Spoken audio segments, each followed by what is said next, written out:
"Johnny, Johnny, are you okay? Somebody call 911." These are the words you might hear when someone finds somebody else unconscious. The question is, what do you do next? Johnny will be in good hands because the person who found him knows that cardiopulmonary resuscitation, or CPR, is the next step to help save his life. According to the Cleveland Clinic's recent survey, only half of Americans say that they know CPR.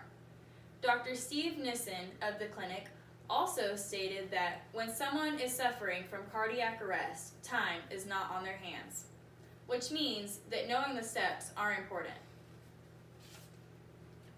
My mother and I are both CPR certified. We both work at an assisted living home, so it's an important skill to know there. My mom has already had to perform CPR on 2 different residents within the past year. Although neither of them made it out alive, she's glad she knew the proper technique because at least she gave them a chance. Anything can happen at any time where CPR could be a vital skill to know. Not only knowing when to perform CPR, but also knowing the right steps can help save a life. Today, I will share with you how to know when CPR should be performed and the steps to successful CPR to ensure that it is effective. Let's begin by knowing when to perform CPR. Before deciding to perform CPR, ask yourself or check first the environment. Is the environment safe to perform CPR? You should make sure that there are no kind of electrical things that could go wrong, and make sure that the person is on their back and on a flat surface. Next, you should check if the person is conscious or unconscious. You will not perform CPR if they are conscious, only if they are unconscious. You should shake their shoulders and check for a response, or breathing, or a pulse, to see if CPR is even necessary in the first place.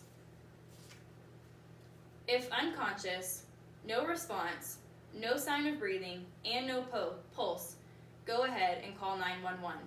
Now it's time to start CPR. Let's look at what to do next. These are the steps to performing CPR. First thing is the hand placement. You should put the palm of one hand on the back of your other hand and interlock your fingers. The next thing to focus on is your arm extension. To ensure that you're getting the full force into every compression, your elbows should be locked and your arms fully extended the whole time.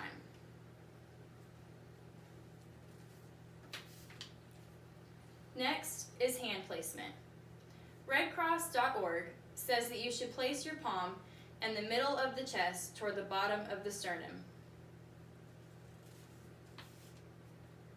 Compressions and rescue breaths are next.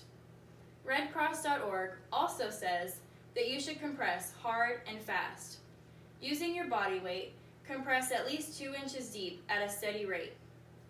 For every 30 compressions, you should give 2 rescue breaths. Lastly, you should continue the compressions and rescue breaths until help arrives. In conclusion, only 54% of Americans, myself included, claim to know CPR, but I can only imagine that they are glad because they may be a good help to somebody someday. By reviewing these steps and when to use cardiopulmonary resuscitation, you can be confident in knowing that should an accident occur, we can be the half that helps save a life.